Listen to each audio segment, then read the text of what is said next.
আওয়ামী লীগকে নিষিদ্ধ করা হয়নি, তবে দলটির নির্বাচনে অংশগ্রহণের বিষয়ে সিদ্ধান্ত নেবে ইসি, এমন মন্তব্য করেছেন প্রধান উপদেষ্টা ডক্টর মোহাম্মদ ইউনূস।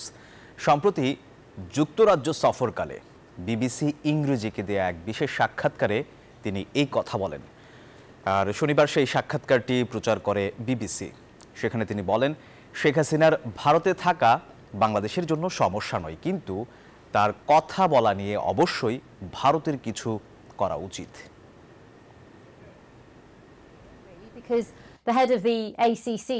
যুক্তরাজ্য সফরের সময় লন্ডনে প্রধান উপদেষ্টা ডক্টর মোহাম্মদ ইউনূসের সাক্ষাৎকার নেয় বিবিসি। সেখানে রাজনীতি, সংস্কার, নির্বাচন ও রোহিঙ্গা সমস্যা সহ বিভিন্ন বিষয়ে কথা বলেছেন নোবেল বিজয়ী ডক্টর ইউনূস। শনিবার সাক্ষাৎকারটির গুরুত্বপূর্ণ অংশ প্রকাশ করেছে বিবিসি বাংলা।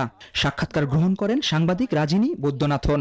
সাংবাদিকের প্রশ্নে ডক্টর ইউনূস বলেন, আওয়ামী লীগকে নিষিদ্ধ করা হয়নি, তাদের কার্যক্রম সাময়িকভাবে স্থগিত করা হয়েছে, যার মধ্যে নির্বাচনও পড়ে।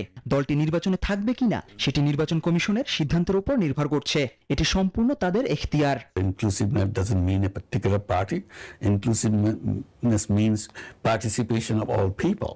So as long as all people are participating, it's inclusive. Clear. Awami League is not banned. Activities of Awami League has which would include an election. And temporarily. Bundle থাকলে প্রতি সেনমানিতে টাকা বাঁচবে। বিকাশ সেনমানি বান্ডেল কিনে জিতুন প্রতি লেনদেনে। Whether the election will be included or not, it depends on the election commission to decide. 5 August পালিয়ে যাওয়ার পর সাবেক প্রধানমন্ত্রী শেখ হাসিনা এখন ভারতে অবস্থান করছেন। তাকে ফেরত চান কিনা এমন প্রশ্নের উত্তরে ডক্টর ইউনূস বলেন, এরই মধ্যে বিচার শুরু হয়ে গেছে। Trial has already begun. So the trial is active, it's going on. Then it will go to the legal process, looking for her to come back to face the trial and so on, use the international system, how to get the accused person back to your country and so on. So these are again a legal procedure. Rohingya সংকট নিয়ে এক প্রশ্নের জবাবে প্রধান উপদেষ্টা বলেন, প্রত্যাবাসনই এই সংকটের একমাত্র সমাধান। 22 মিনিটের সাক্ষাৎকারে টিউলিপ সিদ্দিকের অভিযোগ, ব্রিটিশ প্রধানমন্ত্রীর সঙ্গে সাক্ষাৎ না পাওয়া এবং পাচার হওয়া অর্থ ফিরিয়ে নেওয়ার বিষয়েও নানা প্রশ্নের উত্তর দেন তিনি।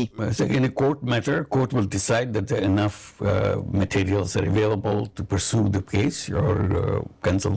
সবশেষে নির্বাচিত সরকারের কাছে ক্ষমতা হস্তান্তর করে নিজ কাজে ফিরে যাওয়ার অঙ্গীকারও করেন অন্তর্বর্তী সরকারের প্রধান উপদেষ্টা ডক্টর মোহাম্মদ ইউনূস।